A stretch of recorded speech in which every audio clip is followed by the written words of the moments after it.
तो आज मैं आपको औसत के बारे में बताऊंगा। औसत यानी एवरेज। अब इसकी परिभाषा क्या है? सभी सजातीय राशियों का योगफल को उसकी संख्या से भाग देने पर जो भागफल प्राप्त होता है उसे औसत या मध्यमान कहते हैं। इंग्लिश में एवरेज कहते हैं। अब इसकी फार्मूला क्या होगी? औसत बराबर सभी राशियों का योगफल अपान सभी राशियों की संख्या, यानी सभी राशियों का योगफल अपान सभी राशियों की संख्या। अब एक उदाहरण के तौर पर देखते हैं, जैसे राम, श्याम और मोहन का भार क्रमशः 50 केजी, 60 केजी और 70 केजी है, तो औसत भार क्या होगा?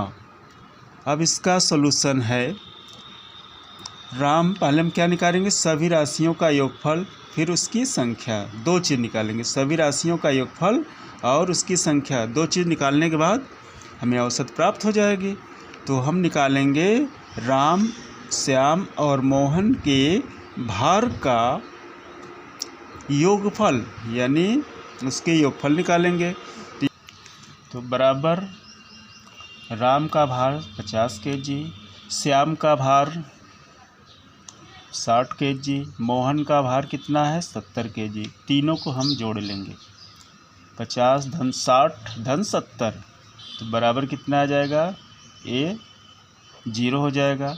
7 6 13, 13 5 18, यानी 180 केजी। औसत योगफल कितना हो जाएगा? 80 केजी। अब उसकी संख्या कितनी है? 1 2 3, यानी उसकी संख्या कितनी है? 3 है। अब हम औसत भार निकाल लेंगे। तो फार्मूला हमारा क्या है? औसत भार बराबर तीनों के भार का योगफल। तीनों के भार का योगफल है 180 अपान उसकी संख्या। उसकी संख्या कितना है? 3 है। हम लिख देंगे तीनों का बराबर कितना हो गया? औसत भार बराबर कितना हो गया? 180, यानी तीनों का भार कितना होगा? 180 अपान उसकी संख्या। उसकी संख्या कितनी होगी? 3 होगी। तो बराबर हो जाएगा 180 अपान 3। तो 3 अब इसमें काट लेंगे। 3 एक कम 3, 3 छक 18, ये 0 हो गया, बराबर 60। ये 60 केजी, यानी औसत भार कितना होगा तीनों का? 60 केजी। यही इसका उत्तर है। धन्यवाद।